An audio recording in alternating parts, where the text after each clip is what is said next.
All right, boys, we are back with the Shambler taking on Neblime. Can the Shambler's Terran do what he couldn't do previously? Well, he's in the same spawns. We've got Neblime in the upper spot, right? The 12 o'clock position. And we've got Shambler in the 6 o'clock position.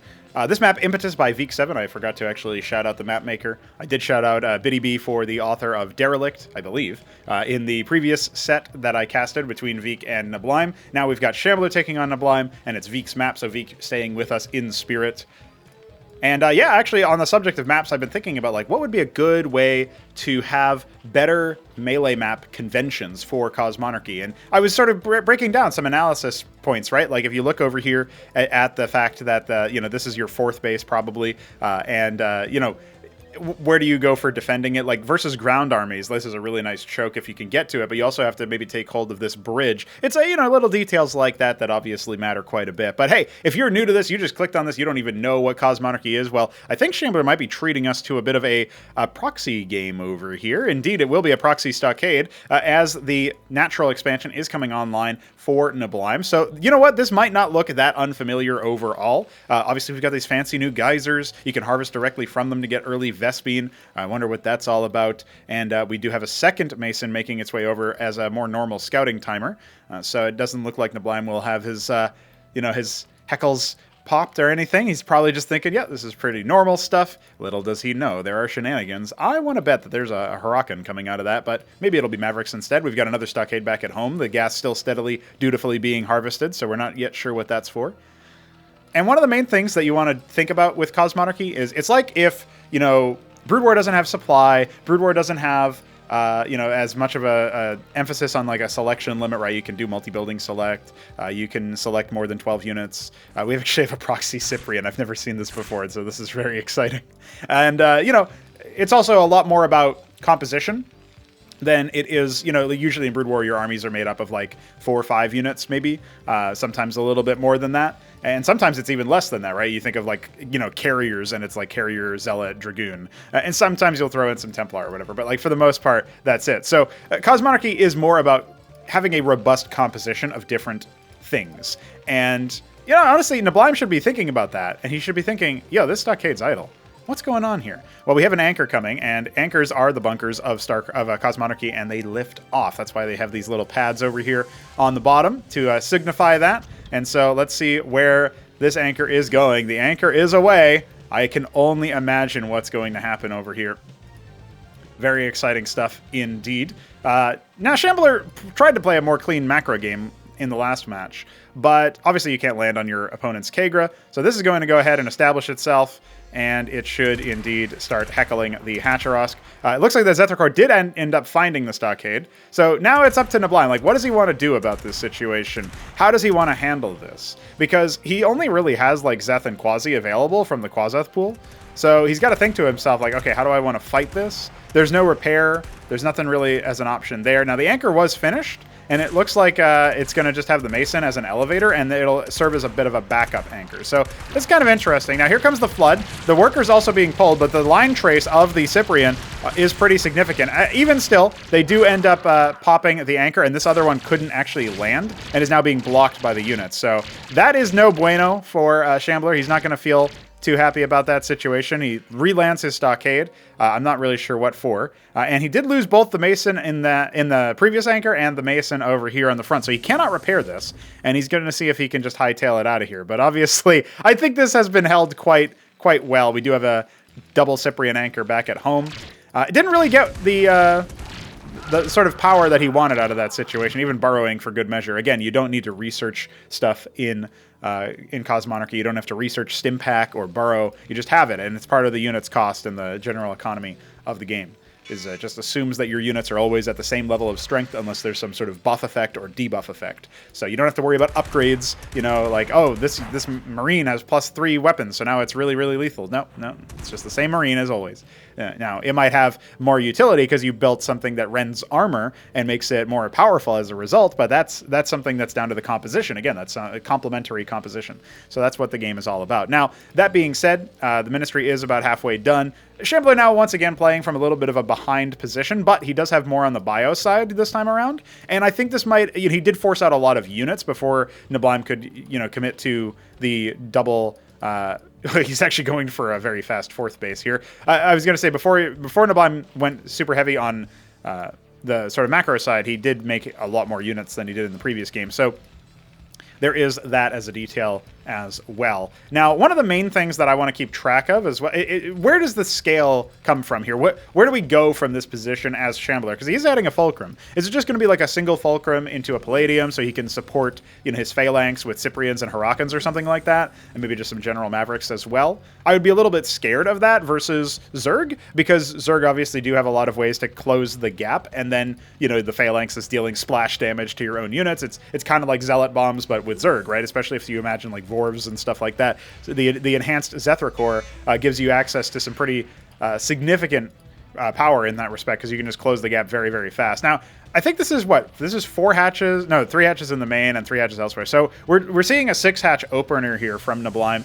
We'll see if he can consistently actually build out of all of that with the economy that he's got, because I feel like this is going to echo the previous game in the set, which if you guys missed it, there's always a link to the previous cast over in the description.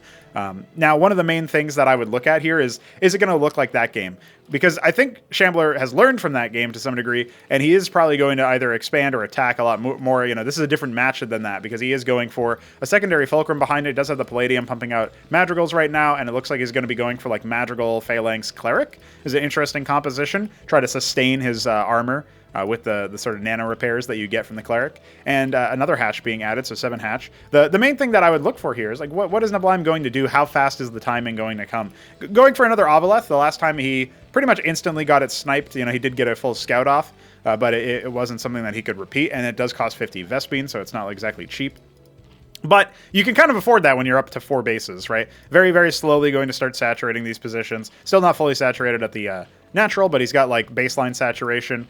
Doesn't have it on the gas, but he's got a baseline saturation here on the minerals. It's 3 per patch, so you basically take the patch count, which in this case is 9 over here at the 4th, and you multiply that by 3, and that's your full saturation. You multiply it by 2, and that's your sort of like minimum max saturation, because your workers start being less efficient after 2 per patch. So basically what that would mean here is since we're looking at 8, is that 16 would be minimum, but it looks like he's actually got, 22? So yeah, he's got a good number for sure over there, and so that is changing. That is clearly his focus. But you can see here on the top right, workers over military units. That means that you are going to see way more workers for Neblime, but he has way less military units. And even still, he's not really making military units, right? So we've got double Madrigal with a Cyclops marching over here. There is a single Circuit.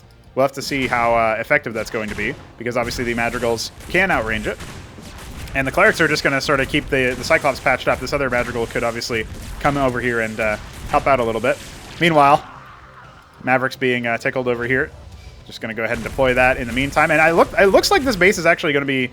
I don't know if it's going to be forfeit forever, because it does take a while for these units to actually, pick off everything. But, it's not a bad shout. I also don't mind deploying the Madrigals in this situation because of the eggs and the larva. It actually is going to kill the eggs before they can mutate into the combat units. And that is a small detail, but it might have actually confirmed that this base is just going to go down. Now, there's a small camp happening over here, but obviously this is very easy to fix. Now, the Madrigal's loaded into the Trojan. Depending on if Neblime wants to do something aggro, I mean, he's already got anti-drop over here. I'm not sure if his Avaleth, where it wound up. I'm looking around to see if any of these dots on the minimap are it, but I was wondering if whether or not he saw the star pad, because that would kind of clue him in. He's going to go ahead and try to save this. So it looks like it was just barely enough to oh, no, never mind. He didn't focus down the Clerics, and so he absolutely got bopped, and he will lose it anyway. But over here, as you can see, there's plenty of defense for the drop. So at the very least, there's only a tragedy on one side of the map for Neblime, and it's not that heavy. I thought for sure he had that because I thought he was focusing down the Clerics. I saw one of them pop, but indeed that is not the case. And The splash from the Izira Core is helpful in that, but you do need to use the Hydras to focus down the Clerics. Hydras are really, really good in Cosmonarchy at like focusing down. They deal 10 damage. They've got 3 armor pens, so they ignore the armor of the Cleric by a significant margin. You could try if he had more Hydras than Izira Cores in that fight. He absolutely could have gone for a focus fire onto the Madrigals instead, but because he had more of the Izira Core army, he probably needed to focus the healers. A small detail there, ends up losing the hatch because of it. It's kind of a cascading effect of small details. He's also rallying a bunch of workers over here, which I think he might be trying to save the Kagra by dropping not just the hatch, but also like, the static defense or something to that effect.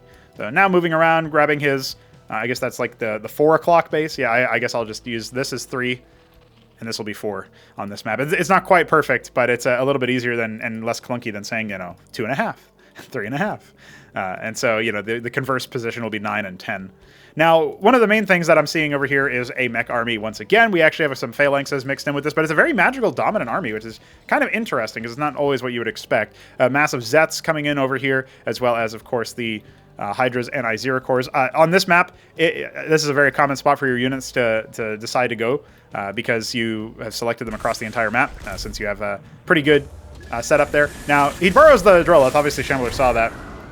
Kind of keep track of where their cameras are on the mini-map here if you guys didn't notice. Now, this base will be going down at 9 o'clock. There is a single phalanx guarding it, so it doesn't seem like this will be too difficult here. But the question is, can he burst this down? Does want to be careful about the Madrigals, obviously, and the phalanxes are also doing a pretty damn good job of killing the Izira Cores before they can do too much. But Tier 2 has been completed by Neblime. Behind this, he has gone for the Iral Iris. He has a whole host of Larvosks, so he will have even more larvae available to him. Those are Kagran, Cesiant, Creep Colony, if you want to call it the Brood War term, mutations that actually produce larvae just like Hatcherosks, but they cost Vespene instead of a heavy amount of minerals. Some Zets did get picked off there.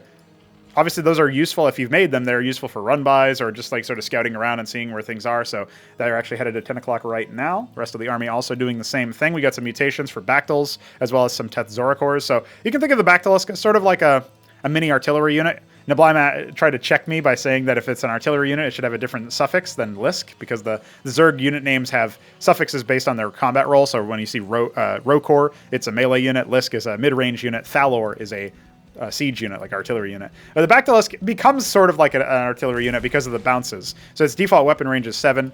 That's below the Thalor cutoff, but it definitely gives you some interesting details there, because it does it is able to bounce for like much more range than that. So here we go. There's going to be a bit of a committal here. The Tethzoricores are going to be able to deal a lot because they are not being focused down by the phalanxes. Instead, those were targeting the Bactyls in the back. And the Zets surrounded to get this a very meaty cleanup. We even see a bunch of mutations into Dvorves after the fact to spend Neblime's mineral bank. And there are no defenses over here whatsoever. We do have an Atlas nearly finished, but that means that we cannot see any Sentinels put down. We do need to have this base be totally evacuated. And now we are talking about 4 bases to 2 yet again. Similar situation to the last time, but there was more back and forth this time. So Shambler trying to be more Terran focused, trying to be able to say that he's a bit better at learning how to play this race, how to pilot this race. But right now he's struggling versus the sheer swarm. We have so many units coming up here.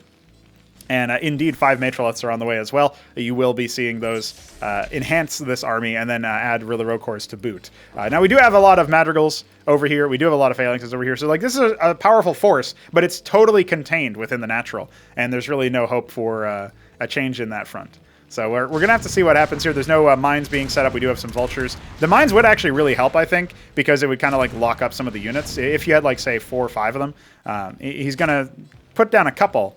And that will be useful because in the lobotomy mine case, as opposed to the spider mine case, it just stuns your units and also obviously slows them down, and that's a pretty big deal, or certainly can be, especially if it's hitting the Izira Cores or the Teths, the units that have more health, the units that are going to stay alive longer. We also are going to see some Sentinels put down now that the higher tier has been achieved. Oh boy. So we only saw a couple of those mine hits, as you can see. It did still really confuse a lot of the ground units there. The Madrigals are doing their best to try to focus down the giant number of units. I would put these Phalanxes onto those Vilgalets because those are creating a lot of Rokors and overwhelming the targeting systems of the Madrigals. But it looks like just barely he is going to hold. And Shambler, somehow, he lost all of his anchors. And that definitely made a pretty big difference. But yeah, there you go. Now he's going to see. This is where I think this is the death knell move. I mean, it's only Zeth's, but still, going for like an attempted trap like this, I am not sure is the right move. Uh-oh. Another round of Vilgalet's going to be attempted here, using the Zeths as a bit of fodder for it. But thankfully, the Phalanxes were not in siege mode. I think that's what Neblime was counting on, is the Phalanxes being in siege mode and splashing and doing a lot of work for him. So, okay. It turns out, on multiple occasions, Shambler ends up holding against Neblime's better judgment, against my better judgment. He's impressed with the Terran tools for this. From Quasi's just frustrating expansion attempts. Now going up to 5 bases is Neblime. He's capped his geysers, at least in a couple of locations. And he is definitely looking to expand his territory furthermore. Having taken the 4 o'clock position, having put down some circuits, reminded himself that there are indeed some workers there to be saturating. Bottom right looks like it could be his as well pretty soon. At that point, he would definitely have the split map scenario. Behind this, he was making Almaxilisks. He is a fan of these units. Scorchwraith doing its best to deal some damage. This has actually received some nerfs in the modern version of the game because they cost Vespene now and they deal a little bit less damage, but still pretty important units, important structures to be fielding. Here come the Almax, going to sort of try to respond to that push by Shambler as he puts down a treasury, thinking, I'm actually not sure what he's thinking with that, but here comes the Almax. He is going to, get absolutely booted because he doesn't have any air. So that's pretty that's pretty unfortunate. And instead of GG, it's gay as Shambler concedes the match, getting counterattacked at 9 o'clock at the same time as the air units popped him for not having any anti-air. So interesting situation there. Honestly, I just like seeing the way that the tech and the sort of back and forths are going on the new version. I was excited to see if maybe the Madrigal pushes and the Phalanx pushes in the previous game could have done something a little bit different and maybe done some pretty good damage and caught Neblime off guard. But nonetheless, we are in a situation where, I mean, Shambler isn't like a Terran main, and it's an interesting position to be in overall where Shambler is trying to see what he can do as far as the Terran stuff is concerned. He's trying to see how to learn how to play the race and all that. And to me, I think that's cool. I'm happy to have more people experimenting. If people feel like they want to try to be good at all of the races, even though they have a natural sort of skill set that matches one of the races more than the other, that's the ideal situation for me as the designer, trying to make it so that all of these races are good and fun and engaging and interesting to play, and also, fun to play against, right? It's weird to say that because it's your enemy and you want to destroy them, but you also want to have a good time doing it. So if you guys want to have a good time doing it, hop into our Discord server. The links are on your screen and all that stuff. You can support us on Ko-fi if you like the content that you're seeing, you like the game that we're making. And of course, you can also just drop a sub on this channel, bump up the viewer numbers over here, and tell your friends all about this ridiculously cool project, because we got big plans for this 2024 here, this last year of major development. I think after that, it'll mostly be campaigns and stuff, but we're aiming to add a 4th race. We're aiming to add more units and add more tech and stuff like that to the actual engine. Reverse engineering attempts are continuing, trying to accomplish more and more things. So if that sounds cool to you, you know where to go. See you there. Oops, I almost did everything right in this whole cast overset, but I forgot to update the score. So yeah, Neblime 2-0'd. See you later, Shambler.